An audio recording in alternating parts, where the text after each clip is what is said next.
My name is Ramakrishna. I am a physiotherapy student. My question is, what is the need of Allah to create Adam and Eve and this total universe? What he will get from this? And my second question is, everything is created by someone.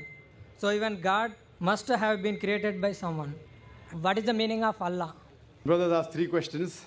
The first question, why did God create Adam and Eve and what was his reason to create all this world and humankind? Allah subhanahu wa ta'ala created Adam and Eve, may peace be upon them both, so that the humankind could come. They were the great-great-grandparents. Allah says in Surah Hujurat, chapter number 49, verse number 13, Ya ayyuhan nasu inna khalaqnakum min zakrin wa unsa wa ja'alnakum shu'uban wa qaba'ila lita'arafu. Inna akramakum indallahi atqakum. Inna Allah alimun khabir. O humankind, we have created you from a single pair of male and female and have divided you into nations and tribes so that you may recognize each other, not that you may despise each other. And the most honored in the sight of Almighty God is the person who has taqwa. The criteria to judge any human being, it is not wealth, it's not color, it's not caste, it's not creed, it is taqwa, it is God consciousness, it is righteousness, it is piety. So Adam and Eve, peace be upon them both, they were our great-great-grandparents, of yours also and of mine also, all humankind. Therefore, I call you a brother. We are brothers in humanity. Allah says, Ya ayyuhan nas, O humankind. And Allah says in Surah Isra, chapter number 17, verse number 70, وَلَقَدْ كَرَّمْنَا بَنِي آدَمَ. Almighty God has honored all the children of Adam. Whether they are born in India, USA, UK, born in a Hindu family, or a Muslim family, or a Christian family, Allah says He has honored all the Bani Adam. If you are a human being, Allah has honored you. Whether your name is Zakir, Abdullah, Ramu, Shankar, if you are born as a human being, Allah has honored you. Now coming to the question, why has Almighty God created the human beings? Allah has created the human beings because Allah says this is one of His best creation. All the other creations of Allah subhanahu wa ta'ala, they obey Him. We have the angels. Whatever Almighty God says, the angels obey Him directly. They have no free will. The human being is the creation of Allah subhanahu wa ta'ala, which has a free will. We can either obey Him or disobey Him.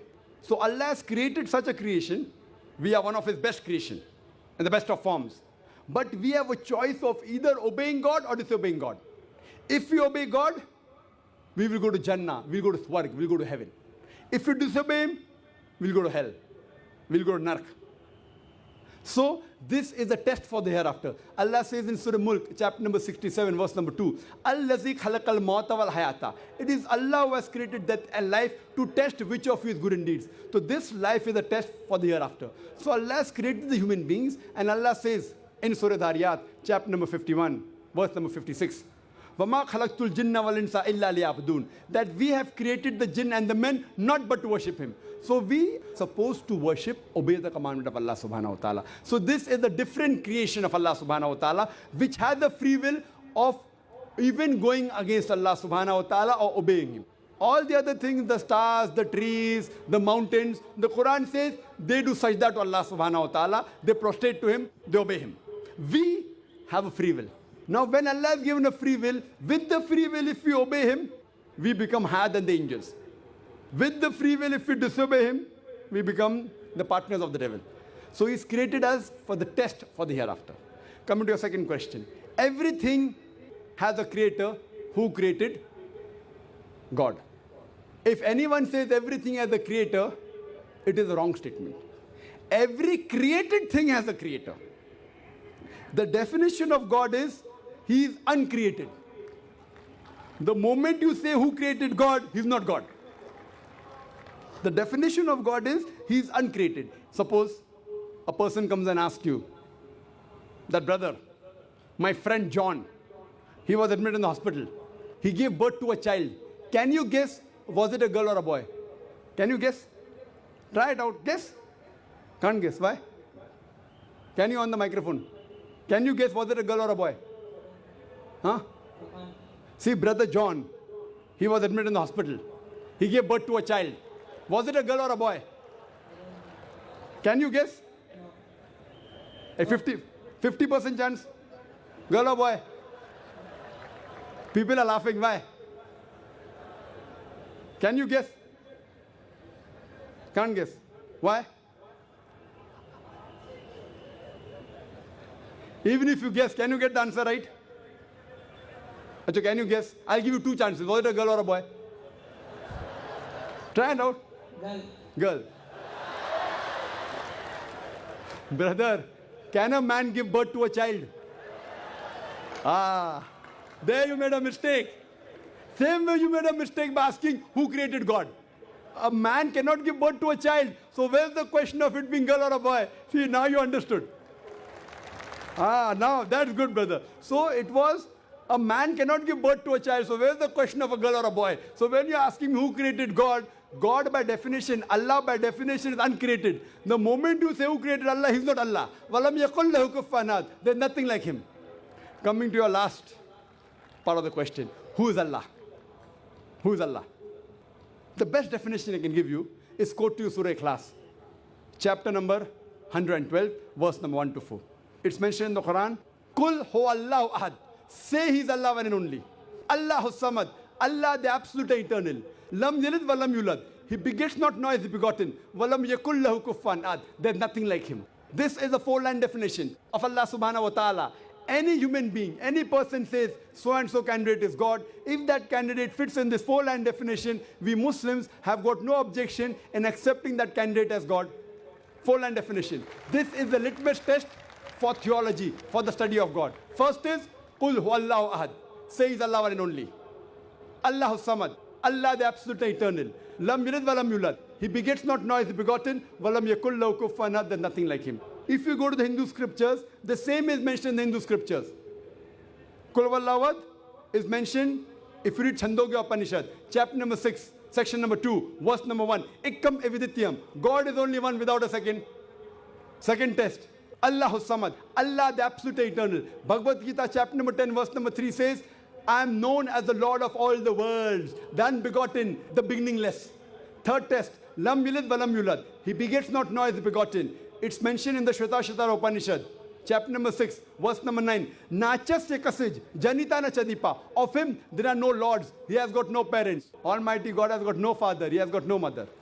And walam yakul lahu kufuwan ahad. There's nothing like Him is mentioned in Shvetasvatara Upanishad, chapter number 4, verse number 19. And Yajurved, chapter number 32, verse number 3, where it says, Natasya pratima asti. Of that God, there is no pratima, there is no idol, there is no image, there is no photograph, there is no sculpture. Who says that? Yajurved, chapter number 32, verse number 3. Same as, Walam yakul lahu kufuwan ahad. So any person saying so-and-so candidate is God, if that candidate fits in this four-line definition, we Muslims have got no objection in accepting that candidate as God. For example, some people say, Bhagwan Rajneesh is Almighty God.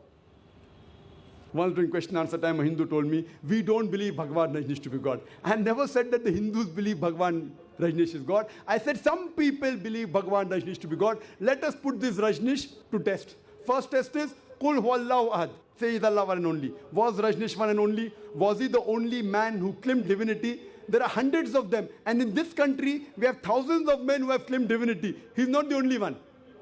But Rajneesh Bhaksi said, no, he's unique. Let's go to the next test. Allahu samad. Allah, the absolute eternal. Was Rajneesh absolute eternal? We know from his biography, from his autobiography, he was suffering from asthma, from diabetes, from chronic backache. Imagine Almighty God suffering from asthma, diabetes, chronic backache. Third test. Lam yalid walam yulad. He begets not nor is begotten. Bhagwan Rajneesh was born in Madhya Pradesh. He had a father and mother. In 1981, he goes to America, USA, and he takes thousands of Americans for a ride. In the state of Oregon, he starts his center and calls it as Rajneeshpuram, his village. Later on, the American government arrests him and put him behind bar. Rajneesh says, the American government slow poisoned me. Imagine Almighty God being slow poisoned. In 1985, the American government kicked him out of the country. He comes back to India in the same city, Pune, and he goes back to his center, which is now called as Osho Commune. And if you go to the Samadhi of Rajneesh, it is mentioned there on the Samadhi, Bhagwan Rajneesh, Osho, never born, never died, but visited the earth from the 11th of December 1931 to the 19th of January 1990. Never born, never died, but visited the earth from the 11th of December 1931 to the 19th of January 1990. They forgot to mention in Samadhi, he was not given visas to 21 countries of the world. Almighty God coming in this world to visit the world and requires visas to go to different countries. And the Archbishop of Greece said, if you don't remove Rajneesh out of this country, we'll burn his house and the house of his disciples. And the last test, Walam yakul lahu kufuwan ahad, is so stringent that no one besides the true Almighty God can pass. The moment you can compare God to anything, he is not God. Walam yakul lahu kufuwan ahad. We know Rajneesh, like the human beings, had a beard, one nose, two eyes, 2 ears, 2 hands. The moment you can compare God to anything in this world, he is not God. Walam yakul lahu kufuwan ahad. If someone says Almighty God is 1,000 times stronger than Arnold Schwarzenegger. Might have heard the name of Arnold Schwarzenegger? Have you heard Arnold Schwarzenegger? The person who got the title Mr. World, Mr. Universe. The strongest man in the world, the strongest man in the universe. The moment you can compare God to anyone, whether it be Arnold Schwarzenegger, whether it be Dara Singh, whether it be King Kong, whether it be 1,000 times or 1,000,000 times. The moment you can compare God to anything in this world, he is not God. Walam yakul lahu kufuwan ahad. There is nothing like him. So this is a 4-line definition of Allah subhanahu wa ta'ala given in the Quran. Whichever God you are worshipping, brother, put that God to the test of Surah Ikhlas. If that God passes, that is the true God. Otherwise, it's a fake God.